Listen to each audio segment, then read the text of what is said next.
For the Barren Earth set list on the upcoming tour, do you plan to do only strictly Barren Earth songs, or have you ever thought about maybe you guys covering a song with Swallow the Sun or Moon Sorrow or one of your other bands? Or would that I don't know. I think it would be a little bit tasteless.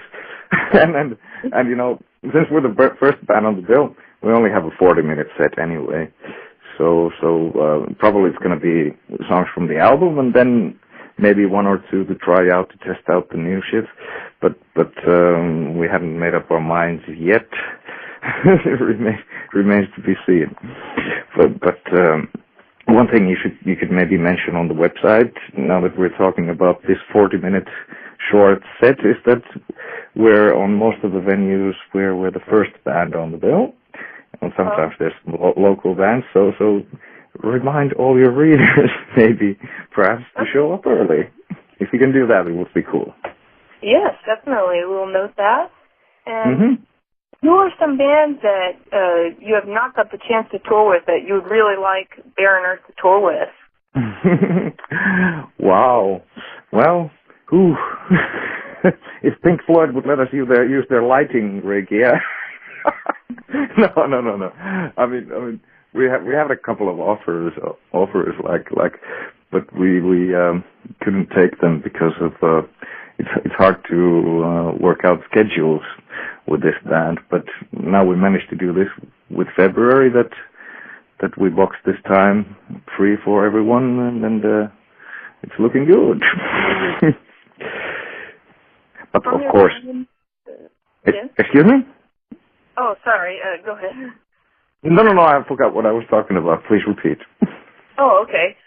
From your times touring the U.S. with Creator, what are some differences you've noticed in the European audiences and the North American crowds?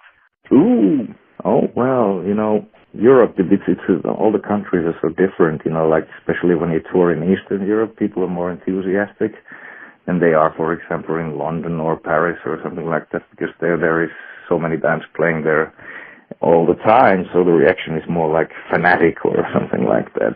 But in the States, there's always a lot of bands playing, but you know, this is our first tour with Barren Earth, and we're the first act. We're just happy if people show up early enough to come and check out our show, that's all. Yes.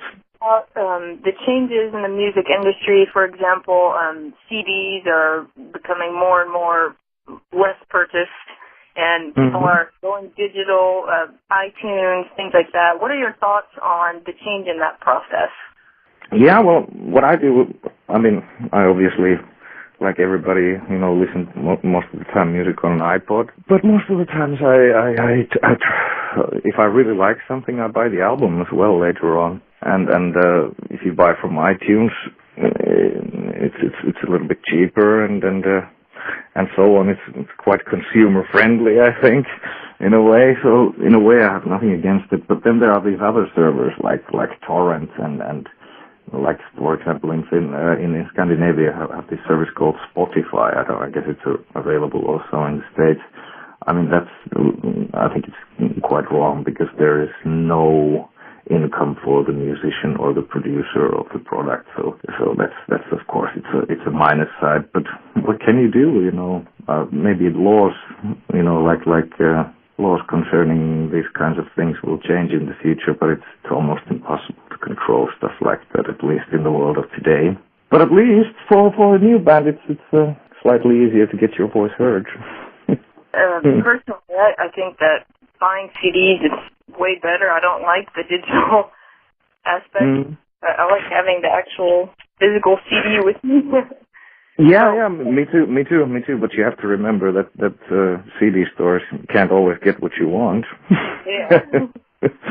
So of course the variety is much bigger. So yeah, there's good and bad sides to that. Both, I think. Don't you? Yeah. What are some of your favorite albums that have come out in the past year or two? Oh, well, you know, Watershed from Opeth, I like that very much, and then new stuff like the Abracadabra, the new Dimmu Borgir, I dig that too. Oh, there's so much thousands of bands bringing out really brilliant albums all the time. It's almost too much sometimes, don't you think? Yeah. Which song are you most excited to playing live? With Barren Earth? Oh well, you know, yeah, all of them really. We've varied the set list a little bit during the last shows, but then again, we don't have that much to choose from because this is our debut album. Yeah. and lately we just had a kind of a warm-up show last Saturday here in Helsinki on a club called On the Rocks. It was a small club, but it was a pretty nice show. We had a good turnout and everything. We tried out the last number of the album, Deserted Tomorrows. We call it Deserted Morons. But anyway, we played that tune and it worked out better live than we expected. So that was a lot of fun, for example. But I like doing them all, really. Great, and I hope that the crowd reaction will be excellent because I think Barren Earth is a wonderful band. Wow, me too. I hope that people show up early, yeah. And thank you very much for your time, and I appreciate you talking with Metalholic today. Yeah, you're right. Thank you for your interest. Sure, thank you very much. All right.